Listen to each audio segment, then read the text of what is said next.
I once stood in a grocery store for 10 minutes, holding two avocados, one organic, one not, trying to decide which one would save my future self from cancer. Spoiler, neither. I was just wasting money and feeling smug about it. Here's what nobody tells you about organic shopping. It's not good food versus bad food. It's foods where the peel does its job versus foods that soak up pesticides like a sponge. Once you know which is which, you stop guessing in the aisle and start shopping like someone who actually read the research instead of the marketing. By the end of this video, you'll know exactly which 5 foods are basically a waste of money in organic form, and which 5 are worth paying extra for, especially if you've got kids in the house. And at least 2 of these are going to surprise you. One of them might be sitting in your cart right now. Groceries are expensive. Everyone watching this already knows it. So just buy everything organic isn't advice. It's a fantasy for people who don't check their bank balance. The real skill is knowing where organic actually changes your pesticide exposure and where it's just a label with a 40% markup attached. This isn't going to be my opinion. The recommendations come from the USDA's pesticide data program. Thousands of produce samples tested every year, washed and prepped the same way you do at home. A nonprofit called the Environmental Working Group, EWG for short, crunches that data into 2 lists every year: most contaminated, least contaminated. We'll lean on their newest numbers and push back where the science is genuinely mixed, because it is, and I won't pretend otherwise. One note before we start: residue doesn't mean unsafe. Almost everything sold in the US, organic or not, falls within EPA limits. This isn't about fear. It's about where your organic dollar buys you something real and where it just buys a nicer sticker. Let's start with the money savers, the 5 where conventional is basically just as good. Number 1, avocados. Here's a fun fact. In EWG's most recent testing, avocados came back nearly pesticide-free. Something like 98% of samples had no detectable residue at all. Why? That thick, leathery skin you peel off and throw away is basically a suit of armor. Pesticides sprayed on the outside almost never make it through to the flesh you're actually eating, so paying double for organic avocados is paying for a sticker, not a safer guac. Save that money for extra chips. Number 2, sweet corn. This one surprises people because corn farming uses a lot of pesticides. That part's true. But the part that matters is the husk. You strip those layers off before you ever touch the kernels, and most of what was sprayed goes with it. Sweet corn consistently lands near the bottom of the pesticide residue list, organic or not. There is one separate reason some people choose organic corn. It's about avoiding genetically modified seed, not pesticides, but that's a different conversation entirely from food safety. Number 3, pineapple. Same logic as avocado, different fruit. Spiky, inedible rind, sprayed pesticides stay on the outside, you slice it off, you eat the inside.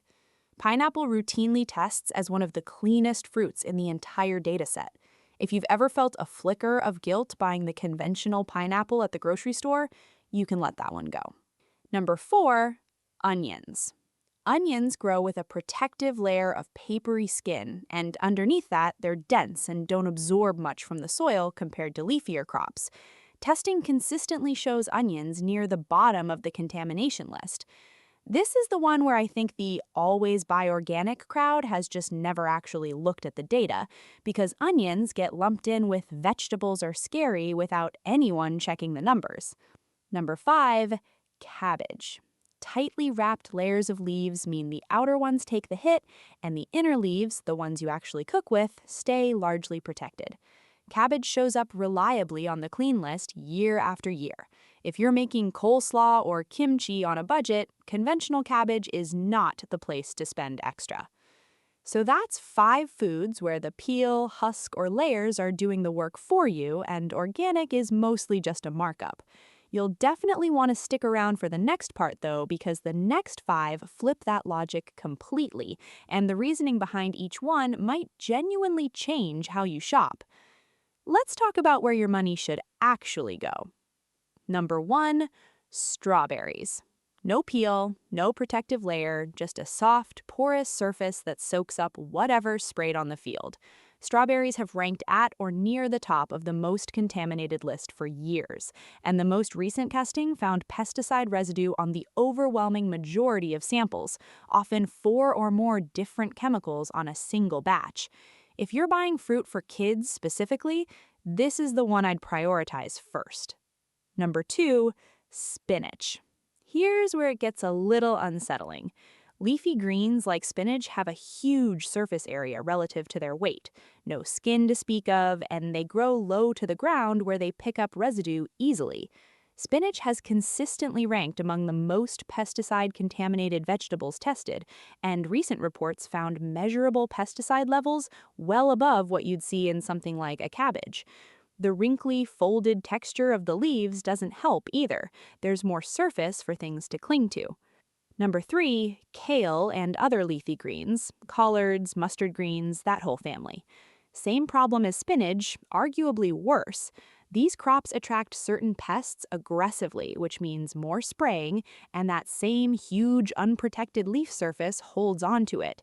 This one genuinely surprises people because kale built its whole reputation on being a health food. Healthy for what's inside it, sure, but that doesn't mean what's on the outside of it is. Number 4, grapes.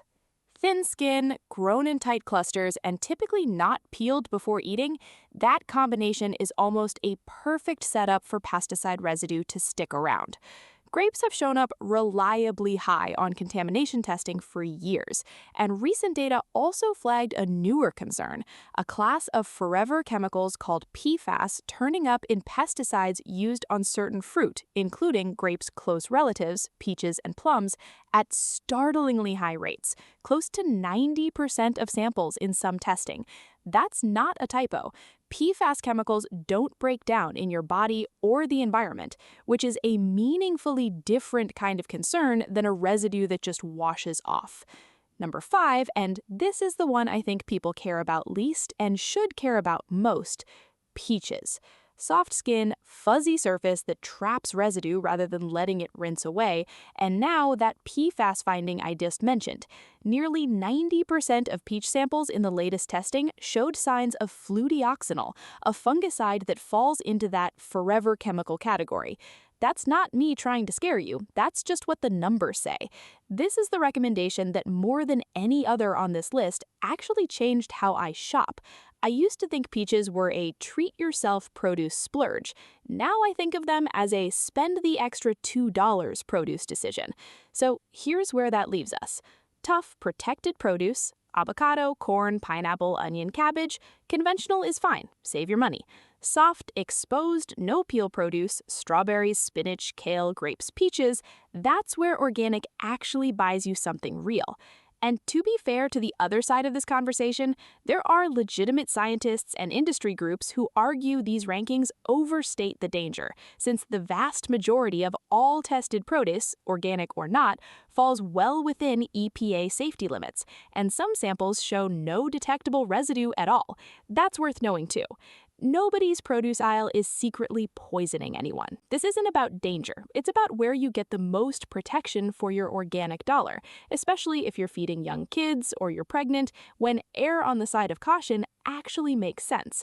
One thing that didn't even make today's list but deserves an honorable mention, frozen berries and greens. If the organic version of something on the buy organic list is out of your budget, frozen is usually picked and processed fast enough that it's a genuinely solid middle ground. So which one of these actually surprised you? Was it the avocado or was it the peach? Tell me in the comments. I read every one of them, and I'm genuinely curious which side of this list catches people off guard more.